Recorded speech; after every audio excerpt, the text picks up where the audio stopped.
এটা আমরা কিন্তু কেমিক্যাল পিরিয়ডিসিটির যে টপিকগুলো আমরা কন্টিনিউ করছিলাম, আজকে কিন্তু আমরা এই মুহূর্তে ক্লাসটা করব ইলেকট্রন অ্যাফিনিটির উপরে। ইলেকট্রন অ্যাফিনিটি করার পরে আমাদের কিন্তু আর একটাই থাকবে, পড়ে থাকবে আর একটাই এনার্জি টার্ম করা, সেটা কিন্তু এনার্জি টার্ম নয়, আর একটাই বাকি থাকবে ইলেকট্রোনেগেটিভিটি।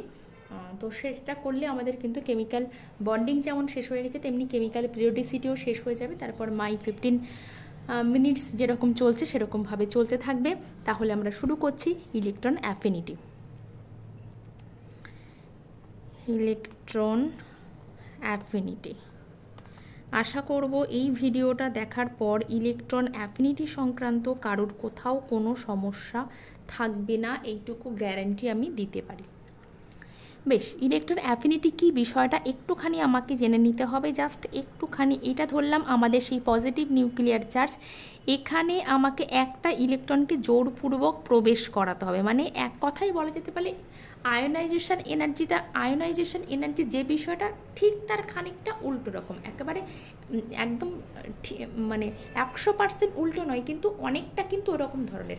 আয়োনাইজেশন এনার্জির ক্ষেত্রে কি আমরা ইলেকট্রন বার করে নিচ্ছিলাম, এর ক্ষেত্রে ইলেকট্রনকে কিন্তু আমরা জোরপূর্বক এর ভিতরে ঢোকাচ্ছি।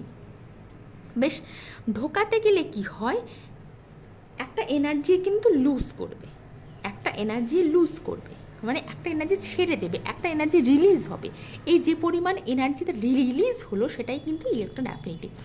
এই ইলেকট্রনটাকে জোরপূর্বক এর ভিতরে প্রবেশ করতে গেলে, প্রবেশ করানো হলে এই মলিকিউলটা বা এই অ্যাটমটা কিছুটা পরিমাণ এনার্জি রিলিজ করে দেবে।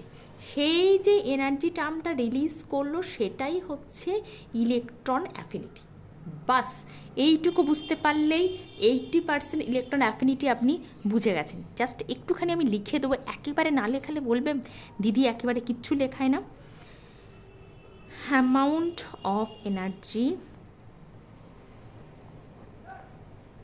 Amount of energy released, LEACD, released when an electron is added to the neutral, NEUTRL, neutral isolated gaseous atom।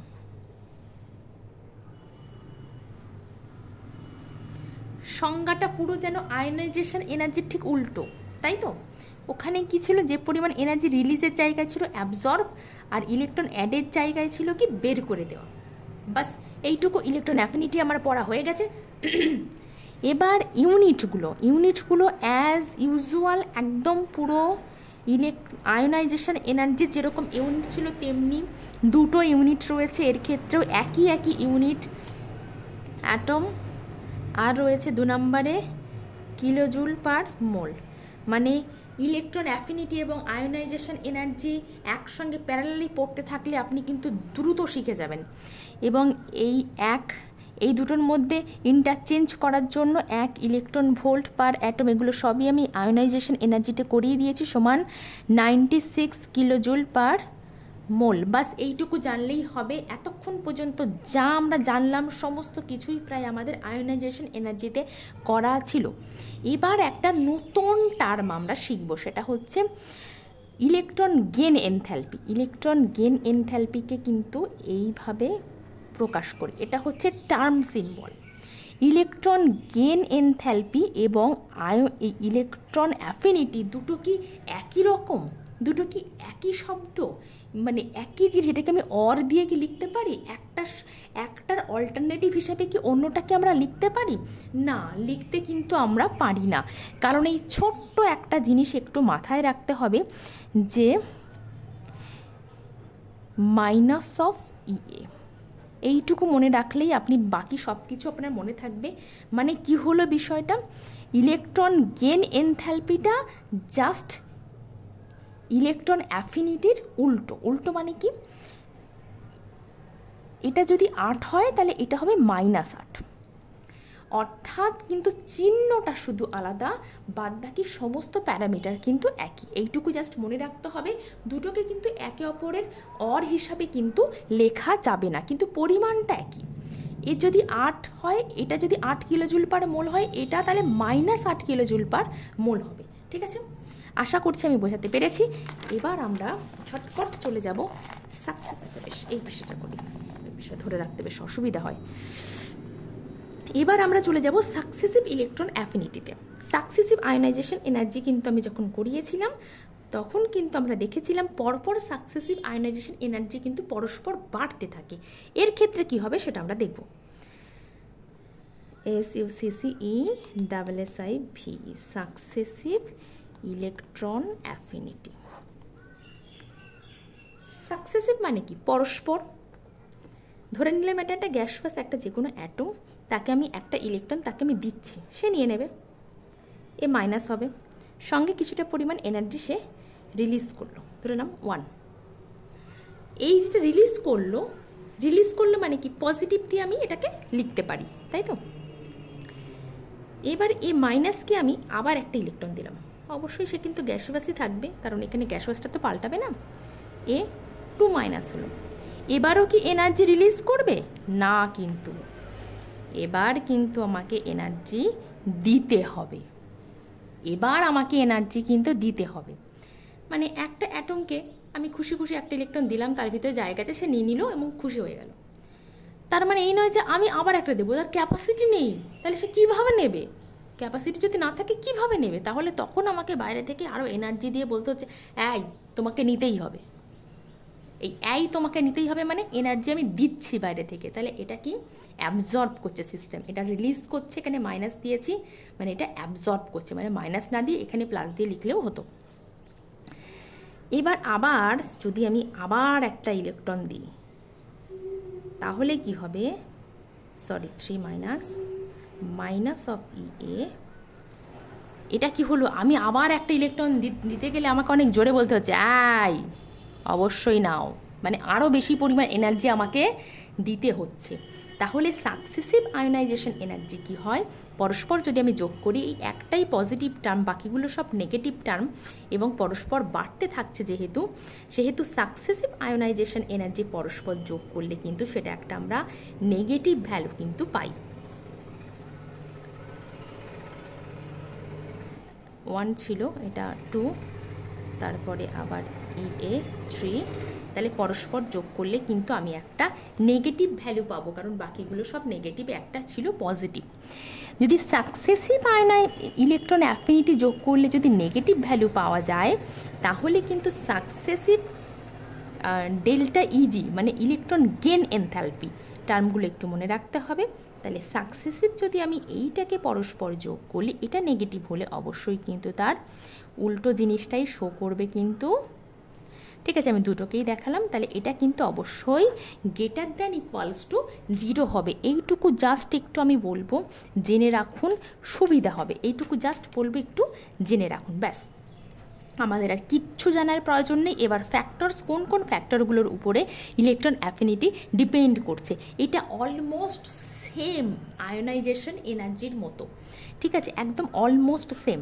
তাহলে কি কি ছিল আয়োনাইজেশন এনার্জির ক্ষেত্রে? একদম প্রথমে ছিল কি না, সাইজ ফ্যাক্টর। সাইজ ফ্যাক্টরের সঙ্গে কিন্তু ইনভার্সলি প্রপোর্শনাল ছিল অ্যাটমিক সাইজ।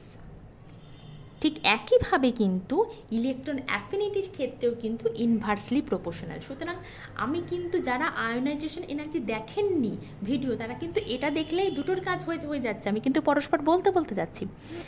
2 আয়োনাইজেশন এনার্জির ক্ষেত্রে ছিল এরপর নিউক্লিয়ার চার্জ তার সঙ্গে সমানুপাতিক। এও দেখুন নিউক্লিয়ার চার্জের সঙ্গে পরস্পর সমানুপাতিক। একইভাবে কিন্তু এইবার একটু ডিফারেন্স রয়েছে, সেক্ষেত্রে হচ্ছে হাফ ফিল্ড ফুল ফিল্ডের ক্ষেত্রে। যেমন P3 একটা হাফ ফিল্ড, তারপরে D5 হলে সে একটা হাফ ফিল্ড হয়ে যাচ্ছে, F7 হলে হাফ ফিল্ড হচ্ছে, ফুল ফিল্ড তাহলে কি P6 হলে ফুল ফিল্ড হচ্ছে, D10 হলে ফুল ফিল্ড হচ্ছে, F14 হলে। এইগুলো হলে আমি দেখিয়েছিলাম আয়োনাইজেশন এনার্জির ক্ষেত্রে কিন্তু আয়োনাইজেশন এনার্জিটা বাড়ছে, কিন্তু এদের ক্ষেত্রে কি হয়, ইলেকট্রন অ্যাফিনিটিটা কিন্তু কমে যায়, হয় 0 হয়ে যায় অথবা ভেরি লেস হয়ে যায়। কারণ কি, এরা নিতেই চায় না, মানে বেশি শো করা তো দূরের কথা, হ্যাঁ, এরা নেবেই না, জাস্ট ইনার্ট পরিবেশ তৈরি করে ফেলে। একটা ইনার্ট পরিবেশ যখন তৈরি হয়ে যায় মানে রিয়াকশানই করতে চায় না, সেই জন্যে কিন্তু এটা জিরো। শুধুমাত্র এই একটা জায়গা যেখানে কিনা আয়োনাইজেশন এনার্জির ঠিক একটা উল্টো ট্রেন্ড শো করে, বাকি দুটো ক্ষেত্রেই কিন্তু একই ট্রেন্ড শো করে। এবার আমি চলে যাব গ্রুপ ওয়াইজ। আচ্ছা, এখানেই দেখাই, তাহলে সুবিধা হবে, একই পৃষ্ঠায় দেখালে। ধরলাম এটা পিরিয়ডিক টেবিল, তাহলে এই দিক থেকে এই দিকে বাম থেকে ডানে যখন যাচ্ছে তখন আমি দেখিয়েছিলাম আয়োনাইজেশন এনার্জি বাড়ছে, কারণ নিউক্লিয়ার চার্জ বাড়ছে। এর ক্ষেত্রেও কিন্তু ইলেকট্রন অ্যাফিনিটি বাড়বে। নিউক্লিয়ার চার্জ যদি বেশি হয়, যদি পজিটিভ চার্জ বেশি হয়, তাহলে দ্রুত সে ইলেকট্রনকে আকর্ষণ করবে, তাহলে কি হবে, ইলেকট্রন অ্যাফিনিটিটাও কিন্তু বাড়বে। আর এই দিকে আসলে কি হবে, ইলেকট্রন অ্যাফিনিটিটা কমছে। এটা পুরো আয়োনাইজেশন এনার্জি পুরো একই রকম, এদিকে বাড়ে এদিকে কমে, দুটোর ক্ষেত্রে তাহলে আমি দেখলাম এদিকে বাড়ে এদিকে কমে। অ্যাটমিক রেডিয়াস যখন পড়িয়েছিলাম তখন দেখিয়েছিলাম এই দিকে কিন্তু কমে এই দিকে কিন্তু বাড়ে, ওটা কিন্তু তাহলে এই দুটো এনার্জি টার্মের পুরো বিপরীত। এইভাবে কিন্তু আমি একটা ওভারঅল একটা ছক করেও দেখিয়ে দেব কোনটা কোন অর্ডারে বাড়ছে, কোনটা কোন অর্ডারে কমছে। বেশ, এইটুকু জানলেই হবে। আমরা মোটামুটি ইলেকট্রন অ্যাফিনিটি পড়ে ফেলেছি। এবার আমরা কিছু ভ্যারিয়েশন একটু দেখে নেব যে কোনগুলো কিন্তু এই ট্রেন্ডটা ফলো করে না। বেশ, আমরা পিরিয়ড নাম্বার 2তে চলে যাব। এটা একটা ভীষণ একটা গণ্ডগোলের পিরিয়ড। এখানে যে ইলেকট্রন অ্যাফিনিটি ঠিক কী করতে চায় সেটাই হচ্ছে বোঝা মুশকিল। বেশ, lithium, beryllium, boron, carbon, nitrogen, oxygen, fluorine, নিয়ন।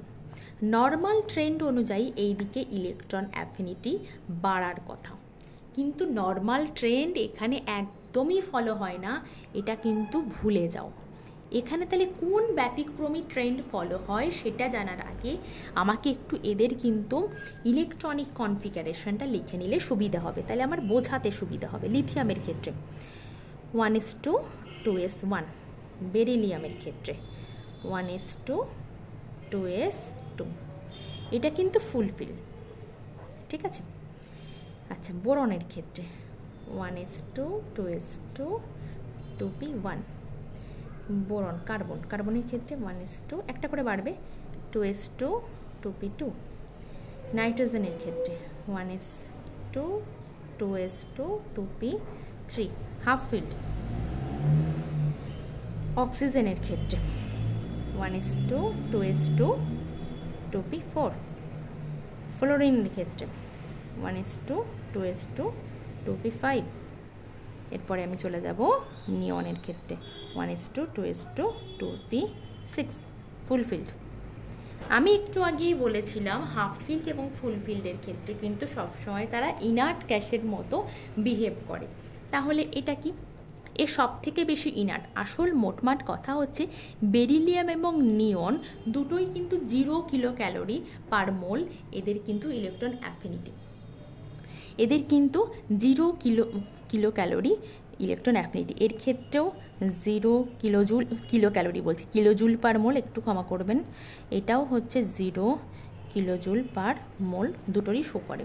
নর্মালি ধরে নেওয়া হয় এ অনেক বেশি ইনার্ট বেরিলিয়ামের থেকে। এবার তাহলে এদের ইলেকট্রন অ্যাফিনিটি সব থেকে কম বা লেস আমি বলেছিলাম। তারপরে কি রয়েছে, তারপরে রয়েছে অবশ্যই কিন্তু বেরিলিয়াম। তাহলে এখানে আমার চলে আসবে কে, এখানে চলে আসবে কিন্তু, আচ্ছা 1 মিনিট, হ্যাঁ আমি বেরিলিয়াম তো করলাম মনে হচ্ছে। আচ্ছা, প্রথমে আগে নিয়নকে নিয়ে গেলাম, তারপরে বেরিলিয়ামকে নিয়ে গেলাম, হ্যাঁ বেরিলিয়ামকে নিয়ে গেলাম। এরপরে কিন্তু আমার চলে আসবে কিন্তু নাইট্রোজেন, অবশ্যই, কারণ নাইট্রোজেন এক্ষেত্রে কিন্তু হাফ ফিল্ড রয়েছে। তো এরপরে চলে এলো নাইট্রোজেন। এরপরে অ্যাজ ইউজুয়াল যেরকম হওয়া উচিত ঠিক সেরকমই হবে। কে আছে আগে, কে ছিল, ফ্লোরিন। তো আগে আমরা ফ্লোরিনকে লিখব, তারপরে অক্সিজেন, নাইট্রোজেনকে তো আমরা বাদ দিয়ে দিয়েছি, তারপরে রয়েছে কার্বন, তারপরে রয়েছে বোরন আর লিথিয়াম, তারপরে রয়েছে কি, বোরন আর লিথিয়াম। হয়ে গেল। এই হচ্ছে নর্মাল ট্রেন্ডটা আমার ফলো করে। তার মধ্যে এর ক্ষেত্রে 0 কিলোজুল পার মোল হয়, এর ক্ষেত্রেও 0 কিলোজুল পার মোল হয়।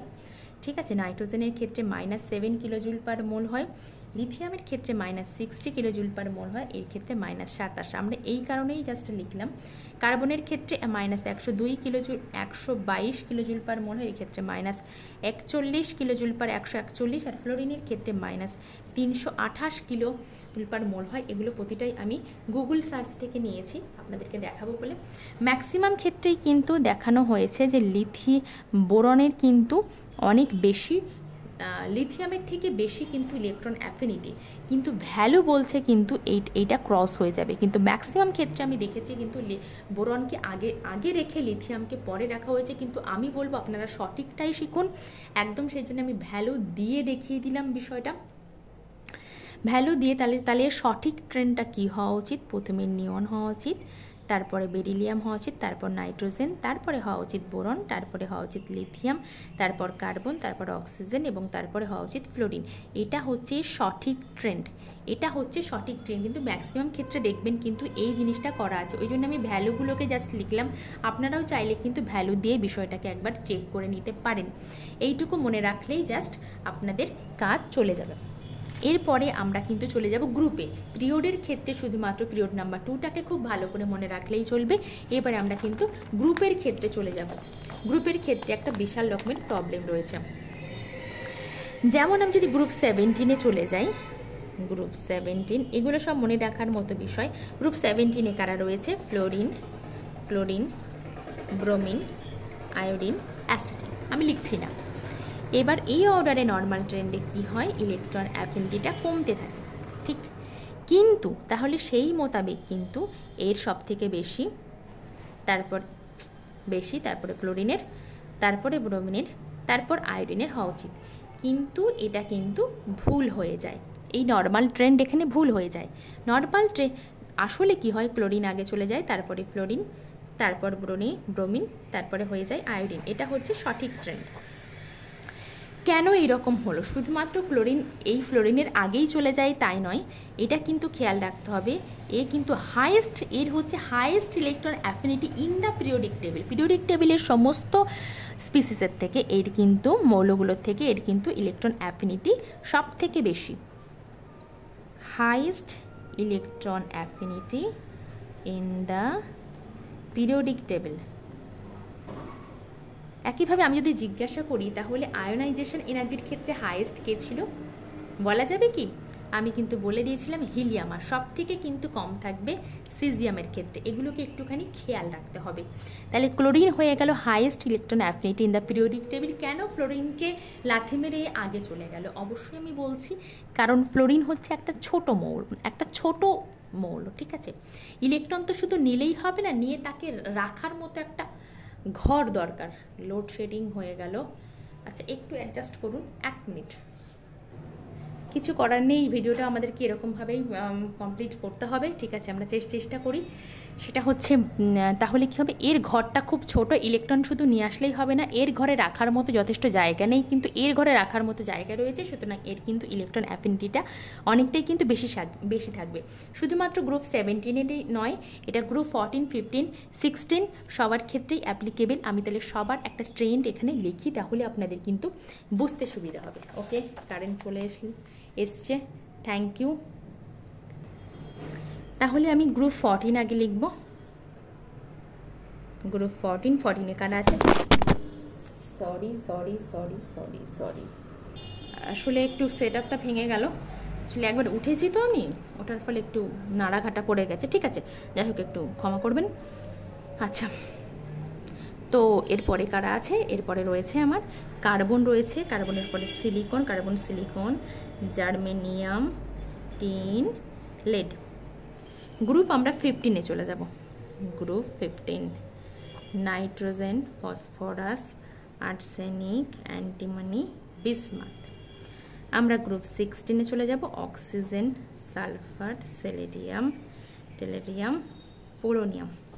আর গ্রুপ 17 তো এক্ষুনি আমরা দেখলাম। গ্রুপ 17 আর কিন্তু লিখছি না। প্রত্যেকের ক্ষেত্রে কি হবে? যে সেকেন্ড যিনি রয়েছেন পিরিয়ড 3-তে, ইনি তো পিরিয়ড 3-তে রয়েছেন, এদের কিন্তু ইলেকট্রন অ্যাফিনিটি ফার্স্ট ওয়ানের থেকে বেশি হয়। নর্মাল ট্রেন্ড কি, এই অর্ডারে গেলে ইলেকট্রন অ্যাফিনিটি কমবে, কিন্তু প্রত্যেকের ক্ষেত্রে দেখা যায় এর ইলেকট্রন অ্যাফিনিটি সব থেকে বেশি, তারপরে প্রত্যেকের ক্ষেত্রে এই ট্রেন্ডটা ফলো হচ্ছে। তাহলে গ্রুপ 14-এর ক্ষেত্রে কি হচ্ছে, আগে সিলিকন লিখবো, তারপরে কার্বন, তারপরে জার্মেনিয়াম, তারপরে টিন, আর তারপরে হচ্ছে লেড। এটা হচ্ছে সঠিক ট্রেন্ড। আচ্ছা, আমরা এর ক্ষেত্রে একইভাবে তারপরে নাইট্রোজেন, তারপরে আর্সেনিক, তারপরে অ্যান্টিমানি, তারপরে বিসমাথ। এটা হচ্ছে এর সঠিক ট্রেন্ড। এরপরে আমি কিন্তু গ্রুপ 16-এ চলে যাব। গ্রুপ 16-এ প্রথমে আগে সালফার, তারপরে অক্সিজেন, তারপরে সেলেডিয়াম, তারপরে টেলেডিয়াম, তারপরে পোলোনিয়াম। এইটা যেই আপনি সঠিক করতে যাবেন সেই হয়ে যাবে। এটা ভুল, কারণ হচ্ছে অক্সিজেনের সব থেকে lowest electron affinity in the periodic table, সেই জন্যে অক্সিজেন চলে যাবে সবার লাস্টে। অক্সিজেন আমি অলরেডি লাস্টে লিখেছি। আচ্ছা, তাহলে অক্সিজেন চলে যাবে কিন্তু সবার লাস্টে। এই একটা কিন্তু ভালো রকম মনে রাখার জায়গা, বিশেষ করে যারা 9-10-এর ফিজিক্যাল সায়েন্স পরীক্ষা দিচ্ছেন তাদের কিন্তু এই প্রশ্ন এখান থেকে ডাইরেক্ট চলে আসতে পারে। আর একটা বিষয় একটুখানি মনে রাখতে হবে, সেটা হচ্ছে গ্রুপ 17-এর ইলেকট্রন অ্যাফিনিটি সবসময় গ্রুপ 16-এর থেকে বেশি হয়। গ্রুপ 17-এর ইলেকট্রন অ্যাফিনিটি সবসময় কিন্তু গ্রুপ 16-এর থেকে বেশি হয়। যদি আমাকে ইলেকট্রন অ্যাফিনিটি নির্ণয় করতে বলা হয় এবং সেক্ষেত্রে আমাকে ক্লোরিন, আয়োডিন, সালফার এবং অক্সিজেন দিয়ে দেওয়া হয়, তাহলে অক্সিজেন এবং সালফার কিন্তু গ্রুপ 16-এ রয়েছে, 17-এ রয়েছে এরা দুজন। তাহলে কিন্তু অবশ্যই বলেছি আমি 17-এর সব থেকে বেশি, তাহলে ক্লোরিন আগে, তারপরে আয়োডিন, তারপরে সালফার আগে যাবে, তারপরে অক্সিজেন। এটাই হচ্ছে ট্রেন্ড হবে। ঠিক আছে, ইলেকট্রন অ্যাফিনিটি সংক্রান্ত যাবতীয় বিষয় আমি বলে দিলাম। এর বাইরে এমন কোনো প্রশ্ন আসবে না যেটা কিন্তু এসএলএসটিতে আসবে, কিংবা যারা ফিজিক্যাল সায়েন্স করছেন আসা সম্ভব নয়। ইলেকট্রন অ্যাফিনিটিতে এর বাইরে কোনো প্রশ্ন হতে পারে না, একদম হতে পারে না।